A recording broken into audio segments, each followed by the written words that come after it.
Et nous enchaînons avec Enjeu Patrimoine. Nous allons tenter de comprendre ensemble comment aborder le sujet de la prévoyance pour le TNS, le travailleur non salarié ou le chef d'entreprise dans une période d'inflation. Autant de sujets que nous allons traiter avec nos deux invités du jour. Nous avons le plaisir de recevoir tout d'abord sur le plateau de Smart Patrimoine Sonia Elmlinger. Bonjour Sonia Elmlinger. Bonjour Nicolas. Bienvenue sur le plateau de Smart Patrimoine. Vous êtes directrice générale de Lilycare Consulting, si je ne dis pas de bêtises. Nous avons le plaisir d'accueillir également Maxime Frossard. Bonjour Maxime Frossard. Bonjour. Vous êtes directeur technique produit chez Swiss Life. On va essayer de comprendre ensemble un petit peu comment aborder le sujet de la prévoyance. Alors que ce soit pour le dirigeant d'entreprise comme pour l'indépendant ou l'indépendante d'ailleurs ou la dirigeante d'entreprise. En un mot, avant de passer la parole à Maxime Frossard, peut-être sur une étude que vous avez menée au sein de Swiss Life avec Opinionway sur les questionnements des indépendants et des dirigeants d'entreprise. Sonia Elmlinger, tout d'abord, la prévoyance pour les dirigeants d'entreprise qui ne connaîtraient pas encore, qui s'interrogeraient sur le sujet. Comment est-ce qu'on définit ça rapidement ? C'est anticiper tous les accidents de la vie, c'est ça ? Oui, tout à fait. Alors, il y a surtout trois grandes garanties principales dans la prévoyance du travailleur indépendant. C'est d'abord le décès. Donc, en général, ça se déclenche en capital ou en rente, mais plutôt en capital. Donc là, c'est anticiper son décès et protéger sa famille ou ses proches. D'accord. Et éventuellement, effectivement, son entreprise aussi, puisqu'il peut y avoir aussi des contrats croisés associés en prévoyance ou hommes clés. Ensuite, il y a la garantie invalidité. Donc ça, on ne peut plus travailler. On a par exemple un AVC, on ne peut plus exercer son métier d'avocat, ou on se coupe un doigt, on ne peut plus être chirurgien dentiste, on pourra faire autre chose, mais on ne peut plus travailler dans son activité. Et la dernière garantie, la garantie la plus courante, c'est l'arrêt de travail. Donc là, c'est un arrêt de travail temporaire, on se casse une jambe, un bras, on est hospitalisé, on a une maladie et pendant quelques mois, on est indisponible. Trois choses qu'il convient d'anticiper quand on est indépendant ou chef d'entreprise. Encore faut-il y penser et entre guillemets, être un petit peu, j'allais dire, inquiet sur le sujet. Ça tombe bien, c'est justement le sujet de l'étude donc menée par Swiss Life et Opinionway. Alors, c'est une étude qui date de mai dernier. Je crois que vous avez publié l'étude en juin. Alors, je reprends le titre parce que c'est assez évocateur. Les chefs d'entreprise inquiets sur leur capacité financière face aux aléas de la vie. C'est-à-dire que, avant de parler de prévoyance, il y a ce sujet de se poser la question de savoir si on est capable d'anticiper ce qu'on ne peut pas contrôler, à savoir un accident de la vie. Et l'étude montre que c'est un vrai sujet d'inquiétude chez les dirigeants. C'est un vrai sujet d'inquiétude parce que leur entreprise, c'est souvent tout pour eux, ils l'ont créé. Alors l'indépendant va être un peu seul à bord, alors que le chef d'entreprise vous rapporte potentiellement des salariés, mais c'est souvent lui qui tient l'entreprise. Et donc souvent, ils se disent, c'est des gens qui font des heures importantes, qui ne prennent pas toujours le temps de se soigner, et donc mécaniquement ont des arrêts de travail, ont des difficultés, et ils se disent, mais si jamais je m'arrête demain, comment va devenir mon entreprise ? Et donc c'est pour ça qu'il y a des garanties, l'incapacité en cas d'arrêt de travail pour maintenir leurs revenus, mais aussi tout ce qui va être frais généraux, par exemple, des choses comme ça. Et c'est lié à ça où on voyait dans l'entreprise que 86% des chefs d'entreprise se disent, si jamais j'arrête, je vais avoir un vrai sujet sur mes frais généraux d'entreprise et comment mon entreprise va fonctionner sans moi. D'accord. Donc c'est nos assurances, et Swiss Life, on est l'un des leaders sur le marché de la prévoyance TNS. On accompagne justement pour bien calibrer les besoins et essayer de rassurer l'entrepreneur pour qu'il se concentre sur son activité et qu'en cas de défaillance, il faut savoir quand même avoir en tête que la fréquence d'arrêt de travail d'un TNS, c'est environ 7% par an. D'accord. C'est-à-dire que c'est pas neutre, des arrêts de plus de 7 jours. Et donc mécaniquement, la couverture a vraiment son sens et c'est pas à fond perdu, c'est vraiment quelque chose qui s'anticipe. Et donc c'est important et on voyait bien qu'ils avaient une vraie crainte là-dessus. L'angoisse, alors on peut comprendre que l'angoisse de l'indépendant qui est seul dans son activité, s'il arrête de travailler, ce soit de plus toucher de rémunération. Le chef ou la chef d'entreprise, c'est pareil, c'est de se dire si je ne suis pas là, si je suis arrêté pour une raison ou une autre, mon entreprise ne tournera plus. L'inquiétude est là aussi, c'est ça ? L'inquiétude. Et je ne pourrai pas faire face à un certain nombre de dépenses. Exactement. Et il faut pouvoir justement faire face aux dépenses, loyer, facture d'électricité, le coût d'un remplaçant, etc. Et ils se disent, voilà, je ne veux pas forcément arrêter mon train de vie si je me casse une jambe pendant 3 mois et que je suis indisponible. Il faut que je pense à ça. Donc, il faut bien calibrer en fonction de leur trésorerie, en fonction justement de leurs charges, leurs frais généraux, pour pouvoir calibrer leurs garanties. Et leur vraie crainte est liée à ça. Et une méconnaissance aussi de leur contrat. On voit bien dans l'étude que ils appréhendent difficilement ce que c'est que l'assurance, quand je vais être payé, comment je vais être payé, suivant les différents événements, de l'accident, de la maladie, etc., etc. Quand vous dites une méconnaissance de leur contrat, ça veut dire, Sonia Elminger, que les dirigeants les chefs d'entreprise donc, ou travailleurs indépendants sont massivement équipés en contrat de prévoyance ?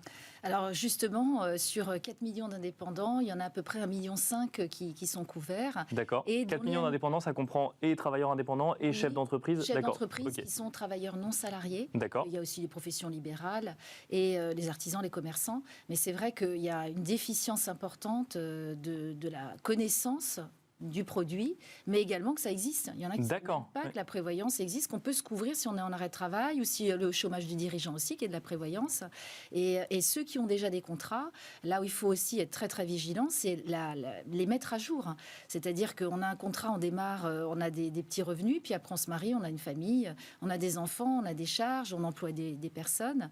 Et c'est exactement ce que disait Maxime. Il faut revoir ces contrats, mais aussi en parler grâce à des médias comme vous de plus en plus pour dire aux travailleurs indépendants, ça existe, il faut impérativement s'en préoccuper. Donc 4 millions de travailleurs non salariés en France, 1,5 million équipés, ça va un peu moins de la moitié quand même.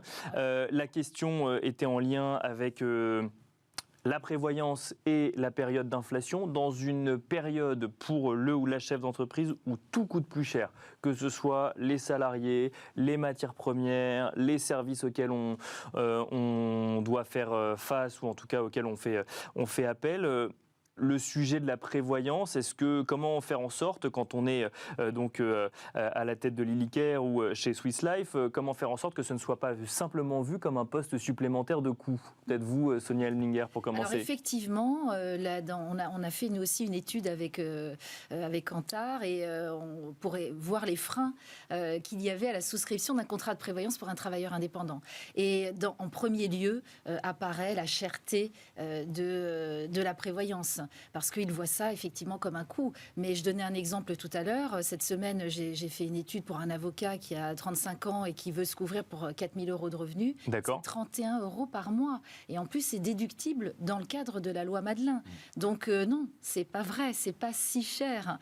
C'est intégralement déductible ou partiellement déductible ? Alors, partiellement déductible, parce que la partie d'essai qui se déboucle en capital n'est pas déductible, mais c'est la partie qui coûte le moins cher, alors que les garanties invalidité et arrêt de travail, c'est qui coûte le plus cher, elles sont déductibles.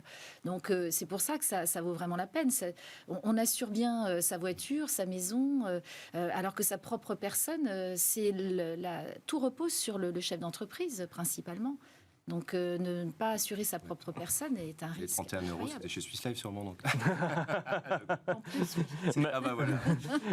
Maxime Frossard, même question. Comment faire en sorte que la prévoyance ne soit pas vue par le ou la chef d'entreprise comme simplement un poste de coût supplémentaire ? Alors, Sonia Elminger a déjà en partie répondu, mais... C'est exactement ça. L'enveloppe Madelin, la fiscalité est une chose. Après, ce qu'il faut se dire aussi, c'est mettre en avant les risques. Parce que souvent, on a un vrai souci, c'est que le TNS, l'indépendant, vient nous voir au moment où il y a eu des problèmes, et c'est là qu'il se dit j'aimerais bien me faire assurer. Le problème, c'est que c'est souvent trop tard, parce qu'après il y a une sélection médicale, on va poser des questions, ça sera plus dur de s'assurer. Il faut vraiment faire de la pédagogie en disant vous montez votre entreprise, vous vous couvrez sur ces risques-là, et plus on est jeune, moins on a de sélection médicale lourde, et plus c'est simple de rentrer, plus je peux rester longtemps dans le contrat. Donc c'est la clé. Après le coût, ça rentre dans l'enveloppe Madelin, c'est déductible, et c'est quand même, on peut profiler les garanties aussi. On peut dire, si jamais je dis, j'ai un mois de trésorerie à gérer, je peux avoir une franchise. Franchise, c'est le moment où je ne serai pas indemnisé. On arrête de travailler pendant 30 jours, les 30 premiers jours. Je mets de l'argent de côté pour financer ça. Par contre, si j'ai un gros pépin qui dure plus de 30 jours, là, j'ai mon assurance qui vient. D'accord. La cotisation sera d'autant plus faible. Donc, il faut bien calibrer ça. Et c'est pour ça qu'un conseiller comme Lillicare a tout son rôle pour expliquer et bien calibrer le contrat. Et c'est vrai qu'il y a une méconnaissance aussi des exclusions qu'il faut bien regarder dans les contrats. Quand je fais du sport, est-ce que je suis couvert ? Chez Swiss Life, par exemple, on couvre tous les sports jusqu'à 1 million €, même le base jump. Mais c'est important parce que... Comment ça, les exclusions ? Ça veut dire qu'en fait, on pourrait avoir une prévoyance, mais qui serait liée, je ne sais pas moi, juste au trajet domicile-travail et à l'activité professionnelle en tant que telle. Mais si vous avez des activités un peu extrêmes le week-end sur vos loisirs, vous n'êtes pas couvert ? Alors même que le lundi, vous ne pouvez pas aller travailler ? C'est tout à fait ça. Et donc, c'est pour ça qu'on a eu cette approche assez large pour vraiment essayer d'accompagner dans la vie privée comme dans la vie professionnelle. Et il faut bien regarder les exclusions du contrat, la mise en jeu des garanties, et le seul conseiller peut expliquer ça de manière très claire, et bien comparer les contrats avec les exclusions et les mises en jeu des garanties. Ça, c'est un point essentiel. Sonia Elminger, qu'est-ce qui arrive le plus souvent? C'est les accidents de base jump ou c'est des choses un peu plus, un peu plus proches du monde professionnel finalement? C'est quoi les... Alors, il y a les inquiétudes, les risques théoriques et dans la pratique, les risques les plus récurrents, c'est quoi? Enfin, on a une idée de ces risques-là? En ce moment, on voit, on en a discuté avec Maxime, ce qu'on voit beaucoup en ce moment, c'est des burn-out. D'accord. C'est-à-dire que post-Covid, les gens ont tenu, et puis à un moment, là, il y a un lâcher-prise total. Donc on en voit pas mal en ce moment dans les arrêts de travail des chefs d'entreprise, mais aussi, bien entendu, et ça c'est depuis de nombreuses années, des maladies graves, évidemment, qui demandent plusieurs mois de traitement. Donc ça, c'est plus fréquent que les accidents et l'hospitalisation temporaire. Ouais, voilà, on a à peu près 10 à 15% de prestations sur les accidents. Le reste, c'est de la maladie. On va avoir un peu de tout, mais principalement troubles musculo-squelettiques, parce que c'est aussi beaucoup de métiers manuels, ça c'est compliqué. D'accord. On a beaucoup de psy, de plus en plus de problèmes liés burn-out, la suractivité. Et c'est pour ça que nos contrats, par exemple chez Swiss Life, font tout un accompagnement, un dépistage du burn-out pour accompagner le Ça peut se dépister le burn-out? Dès que vous sentez que vous êtes vraiment épuisé et qu'il y a un syndrome d'épuisement, on a des psychologues au téléphone qui peuvent vous faire un diagnostic, vous aiguiller vers les bonnes personnes et faire tout un suivi. D'accord. Le chef d'entreprise est seul, donc souvent seul. Il ne prend pas le temps de se soigner et c'est vrai qu'il faut trouver des moyens de pouvoir l'accompagner et de dépister des choses qu'il ne va pas voir lui-même. Et donc c'est pour ça que l'assistance est aussi un point clé du contrat d'assurance à bien regarder, parce qu'effectivement il est seul, donc il faut se faire accompagner. La prévention est importante. Sonia Elminger, vous nous avez mentionné 3 grands contrats de prévoyance en début d'émission. Est-ce que quand on est chef d'entreprise, ça veut dire qu'il faut forcément s'équiper avec les 3 pour être sûr d'être le mieux protégé, ou après ça dépend un petit peu aussi ou de sa propre vision, de ses propres inquiétudes et de son cas professionnel? Alors, la prévoyance de base qui comprend décès, invalidité, arrêt de travail, ça c'est vraiment la base qu'il faut impérativement avoir. D'accord, on prend les 3 piliers finalement de la prévoyance. Exactement, donc ça se regroupe dans un contrat. On peut rajouter les frais généraux et après il peut y avoir des compléments comme la garantie chômage du dirigeant ou également l'homme clé. Si vous êtes l'homme clé de l'entreprise, ça peut être quelqu'un d'autre, mais si vous êtes l'homme clé de l'entreprise, ou encore il peut y avoir le croisé associé, parce que s'il y a un décès, l'associé peut se retrouver en difficulté à être... avec des parts partagées avec les héritiers, par exemple. Et donc pouvoir payer justement cette part et donc être obligé peut-être de vendre l'entreprise. Donc, mais la base, c'est vraiment, et notamment l'arrêt de travail, c'est vraiment extrêmement important. Et comme on le disait tout à l'heure, c'est pas si cher. Mais protéger l'entreprise, c'est protéger la société, parce que derrière, ça déclenche des arrêts de travail, ça déclenche des frais de santé supplémentaires. Et tout ça, ça coûte pas qu'aux compagnies d'assurance, à la société elle-même, et ça peut mettre en péril les entreprises. On faisait le lien avec l'inflation. Est-ce que les contrats de prévoyance sont touchés aussi par le sujet inflation aujourd'hui? Maxime Frossard, oui. On a globalement en France une recrudescence des arrêts de travail, ça c'est clair. Ouais. C'est l'une des causes nationales d'ailleurs en ce moment. Mécaniquement, les contrats de prévoyance peuvent réallouer, on va dire, ou réajuster leurs cotisations.